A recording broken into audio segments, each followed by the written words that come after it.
The sun was setting behind Manhattan's steel skyline, casting long shadows across the bustling chaos of New York City. Car horns blared. People shoved past each other on sidewalks. The air buzzed with urgency, and into that noise stepped a man who didn't belong.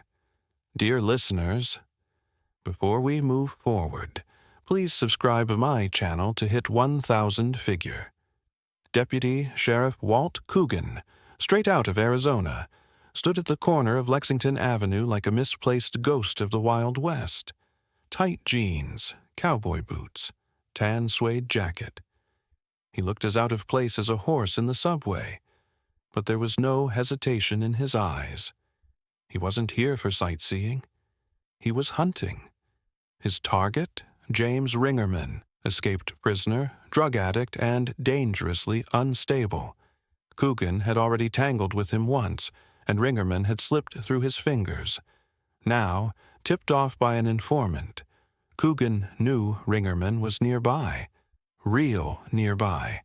Suddenly, as if summoned by the pressure in the air, Ringerman bolted out of a pawn shop 2 blocks ahead. Grimy jacket, wild eyes, clutching a snub-nosed revolver. He made the mistake of glancing back. That's when he saw Coogan. The 2 locked eyes for half a second. That was all it took. Coogan ran, not in panic, in purpose. The kind of chase where each bootstep hits pavement like a drumbeat. Pedestrians gasped and scattered as Clint Eastwood, the cowboy with a badge, charged down the street. He didn't yell. He didn't need to. His silent pursuit screamed louder than sirens. Taxis skidded. Vendors cursed. Ringerman shoved through the crowd, knocking over a hot dog cart as mustard and ketchup splattered like blood. But Coogan was gaining. One hand hovered near his side. No holster now, not in New York.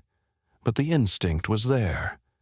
The streets weren't dirt roads, and there was no horse waiting at the corner. But justice still rode with him, and it was about to catch up.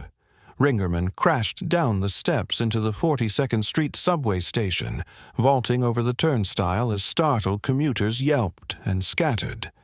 Coogan followed close behind, vaulting just as easily, boots thudding against the concrete, his eyes locked on the fleeing suspect. It was a clash of worlds. The modern underworld of graffiti-stained tunnels and screeching rails versus a lawman shaped by desert silence and gun smoke. The scent of rust and electricity filled the air. Ringerman darted onto the platform just as a train roared in, its doors hissing open. "Stop!" Coogan barked, his voice slicing through the chaos like a bullet. But Ringerman was already inside the car. So was Coogan, seconds later. The doors slammed shut behind him. For a heartbeat, silence. Then movement. Ringerman shoved through passengers, knocking an old woman to the floor. Coogan steadied her without stopping, his hand briefly brushing her arm before he surged forward again. Ringerman pulled his gun, but in the tight space, Coogan was faster. With a sudden lunge, Coogan slammed Ringerman against a pole. The revolver clattered to the floor and slid beneath a seat. A teenage boy screamed. A woman gasped. The train rumbled through the tunnel like thunder in a canyon. They fought like cornered animals, elbows, knees, grit. Ringerman spat and clawed, trying to break free. But Coogan wasn't letting go this time. A punch to the gut. A knee to the chest. Coogan's training, brutal, Western, no nonsense, shattered the junkie's sloppy rage. By the time the train screeched to its next stop, Coogan had Ringerman pinned, bleeding and breathing hard, arms twisted behind his back. The doors opened. Nobody moved, and then applause, scattered, unsure but real, a New York moment frozen in disbelief.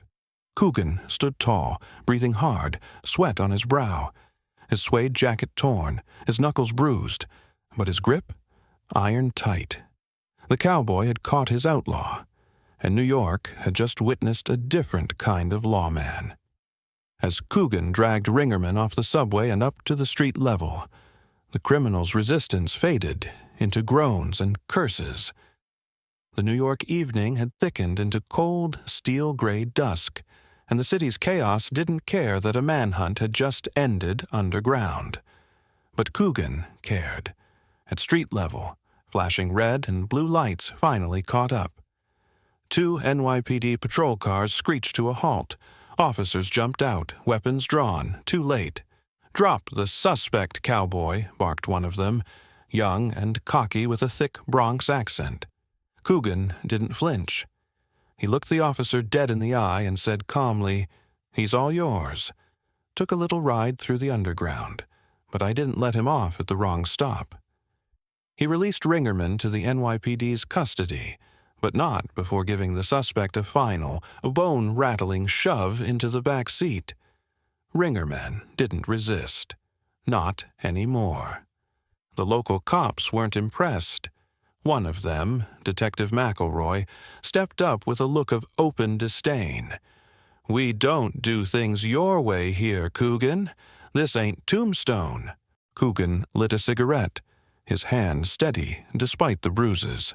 "No, it ain't," he said, flicking the match with his boot. "But criminals still bleed the same." Tension crackled between them like static. McElroy stepped closer, trying to assert dominance, but Coogan's calm stare cut deeper than any words. He didn't need to prove anything. He'd just chased a junkie through the veins of the city and brought him in alive. "You're lucky we're not writing you up," McElroy muttered. Coogan exhaled smoke slowly. "You're lucky I didn't leave him in a body bag." A beat of silence.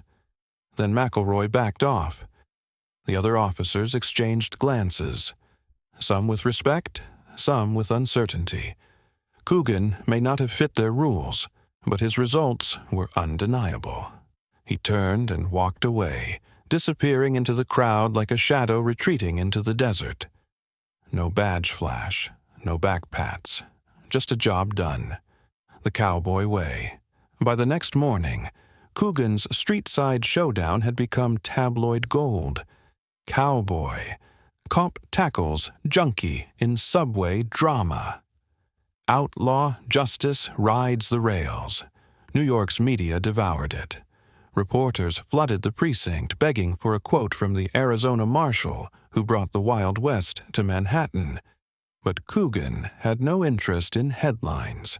He hadn't come to pose. He'd come to haul Ringerman back to Arizona where he belonged. Yet, behind closed doors, not everyone was cheering. Inside the NYPD headquarters, city officials debated whether Coogan's rough-and-ready tactics had crossed a line. "He endangered civilians," one commissioner barked. "He's not trained for this jurisdiction," another snapped. Detective McElroy didn't help matters. Still sore from being outshined, he added, "He doesn't follow protocol. He's a cowboy, loose in a glass shop." But not everyone agreed. Captain Danby, older and more experienced, leaned back in his chair and said, "He did what 3 of our own couldn't do in a week. And he did it without a damn task force." Meanwhile, Coogan sat silently in a side room, sipping bad precinct coffee, his bruised hands wrapped in gauze. He wasn't interested in political games.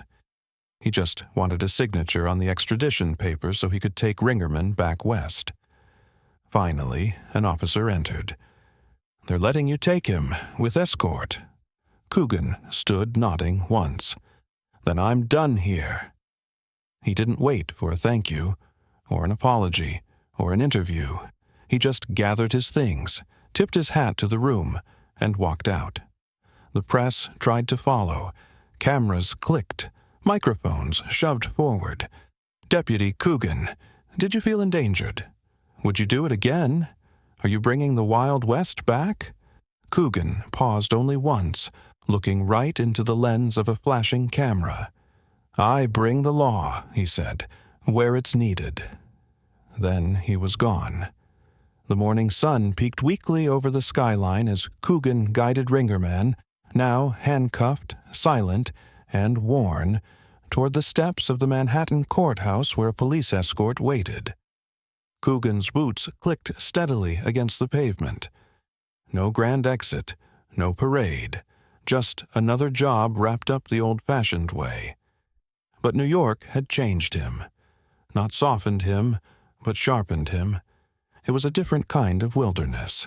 Concrete instead of cacti. Shadows cast by skyscrapers instead of mesas.